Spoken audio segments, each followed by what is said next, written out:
মুম্বাইয়ের বান্দ্রায় তার নিজের ফ্ল্যাট থেকে সুশান্ত সিং রাজপুতের ঝুলন্ত দেহ মিলেছিল।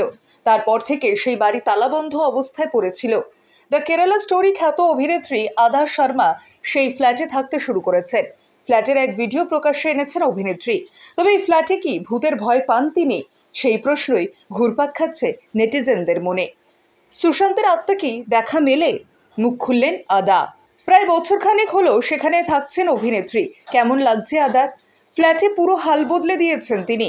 ঠাকুর ঘর, শোয়ার ঘর, ওপরের তলায় মিউজিক রুম বানিয়েছেন, এমনকি ছাদে বাগানও করেছেন। তিনি এই প্রসঙ্গে বলেন, দেখুন, আমি খুব আশীর্বাদ প্রাপ্ত। এটি একটি সুন্দর বাড়ি, বাড়িতে প্রচুর পশু পাখি আসে।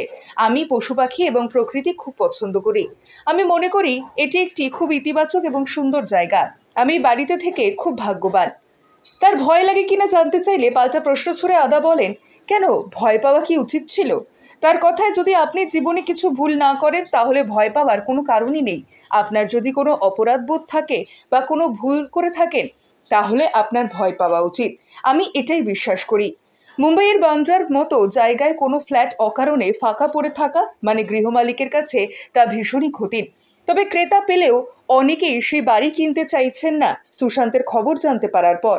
সব পছন্দ থাকলেও শেষে তারা ফিরে যাচ্ছিলেন। অথচ আদার কিন্তু কোনো সমস্যা হয়নি, বরং তিনি এই বাসভবন কিনতে চেয়েছিলেন কারণ সেখানে থেকে এক ইতিবাচকতা পেয়েছেন তিনি। আদা শর্মা তার মা এবং দিদার সঙ্গে জগার্স পার্কের কাছে অ্যাপার্টমেন্টে চলে গিয়েছেন বলে নিউজ 18 সূত্রে অনুসারে খবর মেলে। তার জীবনের সিদ্ধান্তের উপর নিয়মিত মিডিয়ার আগ্রহের বিষয় জিজ্ঞাসা করা হলে আদা শর্মা নিউজ 18কে বলেন, আমি মনে করি এখনো পর্যন্ত দর্শক, মিডিয়া এবং ফিল্ম ইন্ডাস্ট্রি জানে যে আমি খুব ব্যক্তিগত। আমি আমার জীবনের কিছু অংশ সোশ্যাল মিডিয়ায় শেয়ার করি, যা আমি চালিয়ে যাব।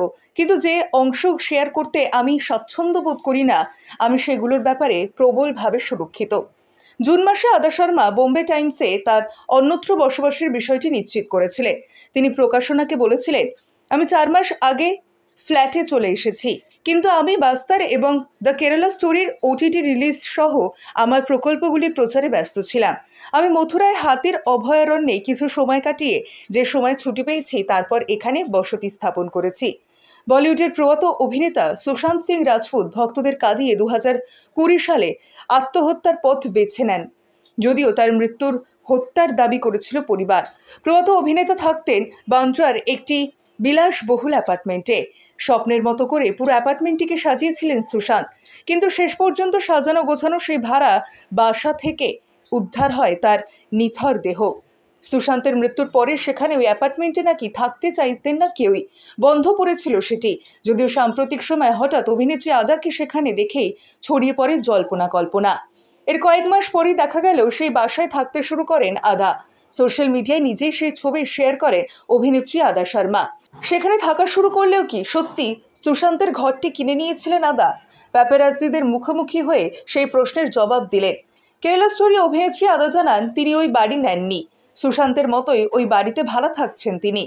বাড়ির মালিক আসলে লাঘবানি নামের একজন।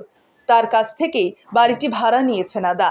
পাশাপাশি আদা মজা করে এটাও বলেন যে কেরালা স্টোরিতে যে 300 কোটি উপার্জন করেছিল তার সবটা পাননি তিনি। তবে বর্তমানে আদা শর্মা এখন রয়েছেন 2020 সালে প্রয়াত অভিনেতা সুশান্ত সিং রাজপুতের সেই বান্দ্রার বাড়িতেই।